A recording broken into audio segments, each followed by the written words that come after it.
Well, welcome back to Tandem Radio Live. You just heard from Deb Weiss there, the one of our sponsors, and she's got a great story that she's going to call in one Saturday with and talk about someone who heard her on this show and was just blessed by what she did for them. And I saw her again last night, so Deb, I know you're listening, and we'll get her on one of these Saturdays and chat about that. But we're here today with Dr. James Proodian, and the topic of our show is the business of health, and we're going to kind of blend that to not only be the business of health, but talk about healthcare in general, because James is just filled with wisdom and knowledge in that area. And again, I just want to reiterate our scriptures for today.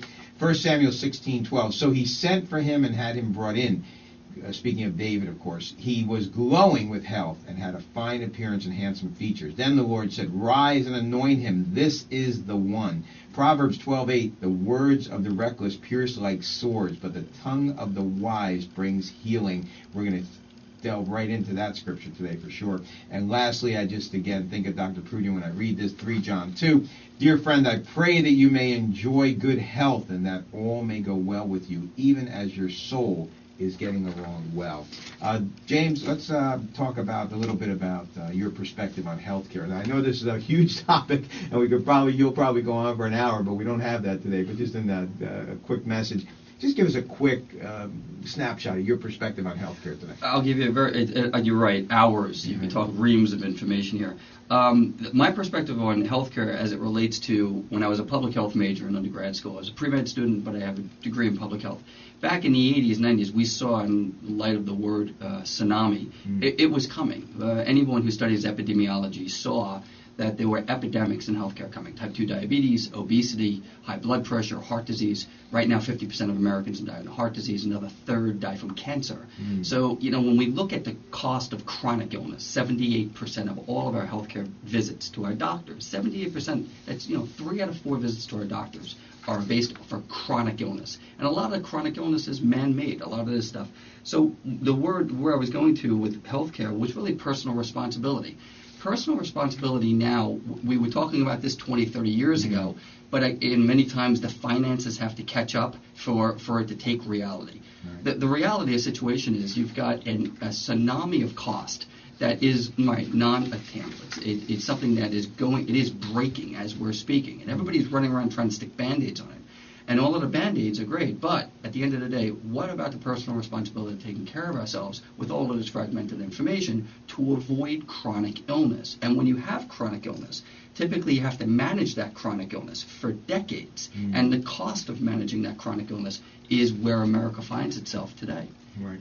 And that's my primary focus when I look at the healthcare model. When I look at this huge model that's being laid out, is what about chronic illness? How do people become empowered to make better decisions and to take better control of their eating habits, their stress habits, their exercise habits, based upon God's anatomy and physiology, right. Not Sally who has some blog somewhere, right. But based upon God's anatomy and physiology, the way we're designed to eat, the way we were designed to exercise, the way we were designed to process stress. There is a design there. He gave us the manual. Just read the manual because it's in the manual. And in that manual of anatomy and physiology, those boring subjects that science nerds like me love, biochemistry and anatomy and physiology and histology and pathophysiology. In this world, there is an actual plan to the way we're supposed to be taking better care of ourselves. And so we're now up against this enormous financial tidal wave of the baby boomers now who are all going into those years. And the majority of healthcare is spent in the later years of life managing chronic illness.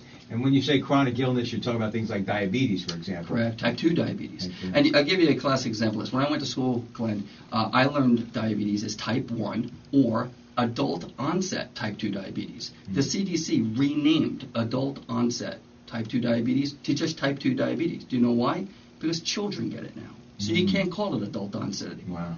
So our children, and if you look at the statistics of the rapid rise in type 2 diabetes and obesity over the last 30 years, well, the statistics are free at the CDC website. Go look them up. And you look at that, and there's a cost associated with that. Sure. And that right now, we have the greatest, and I agree, our medical traumatic people Our medical professionals are amazing. We are the best in the world. I break a leg, someone, God forbid, has a heart attack, something happens. Our EMTs, our hospitals, our traumatic care, saving lives, nobody's better than the United States. But managing chronic disease, that's a whole other thing. That's not health care, that's sick care. So don't confuse the word health and the word sick. God has a very clear plan of health, what health is. Health is emotional, it's social, it's spiritual, it's physical, and all of those components coming up together to make one's health, as opposed to sick. I have type 2 diabetes, take this medication, go home, next patient. And not be, so you have to look at it. I like to look at it from a multidimensional perspective and connecting all the dots, not just take the metformin and go home.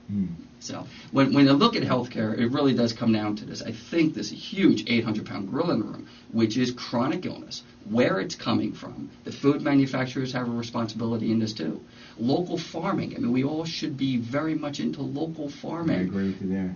These men and women who have local farms right here in the Garden State. Right. We should be using our dollars and going to them and buying their produce and their fruit. Right? That's where it should. That's what we should be doing. God gave us this agricultural design. We're farmers. All of us are designed to wake up at 5 o'clock, right? Marry the girl up the street, have 10 kids, go out and farm the fields, and go to bed early, right? That's what we're designed to do, and use our bodies throughout our day for physical motion. And we've gotten really away from that design in our country. When you look at many people, they drive to work, they sit behind a desk 8 to 10 hours, they come home, what do they sit behind the TV, and then they go back to bed again. And it's really living in a state of non-motion. Right. Well, you covered so many things in there. You went back. It was amazing because there are so many things to cover, and I know we're trying to get it done in a short time period. It's amazing because I think a lot of this has to do with right out of Scripture, free will. Choosing in many cases.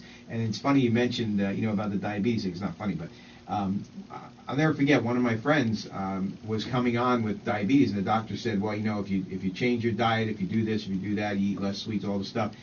Which we're going to talk about at the end of the show. I know you have some eating by design tips, which I'm real excited. Stay tuned for that because Dr. James has got some great stuff there. But I'll never forget when he said to me, the doctor said if I don't change my diet and do these things, I'm going to have to go on insulin and start taking shots, And at a certain time, he said, you know what, I don't want to do that. I'm just going to start taking the shots, And I said to myself, man, I mean, here's somebody can't even, he's so, and I'm not saying him particularly, but people are so in that mold today to say, I want to eat what I want to eat. I want to poison my body. I don't want to exercise. I want to do what I want to do. I want to sit in front of the TV and be a blob. And if you ask somebody that, to go, no, that's not me. But, in essence, that's what they're saying. They're casting all that off and saying, give me a pill. Give me a pill. Give me a pill. I mean, we make, in my circle of friends and many of the clinicians, at this point, when you look at even SSRI drugs like Wellbutrin and Prozac, and there's places for these medications, but when you look at the amount of this that's being used in our society to treat patients, when you look at the amount of medication, you probably know this, Glenn, America is by far the most drugged group of people in the world. Sure. So we use, and medication is wonderful. I'm not anti-medical at all. There's great places for it. But when you look at how much of it is being used and dispensed, the easy way out is to take the whatever. Sometimes it is. Sometimes it's very much needed. But I think the discernment of when it's needed and when to take action and use, more of a personal responsibility model to get away or use less of it, managed by our medical teams, is a good model to look at. Well, it's amazing. I think the prescription drug addictions are something that are just, number one, they're out of control, but number two, they're so undernoticed. I mean, so many people, and I've even had friends who are taking prescription drugs, and I know they're addicted, and they sit there and say, well, I can't be addicted because the doctor's giving it to me, but they're going to 3 different doctors and getting them. It's amazing, what goes on. And again, God gives us this free will to decide, and it's amazing. It's just like Adam and Eve in the garden, when they made the wrong choice. But it's incredible how so much of this information is out there, and people like yourself are speaking wisdom and giving people the opportunity. And again, I'm not talking about the average stray. I mean, we all have those.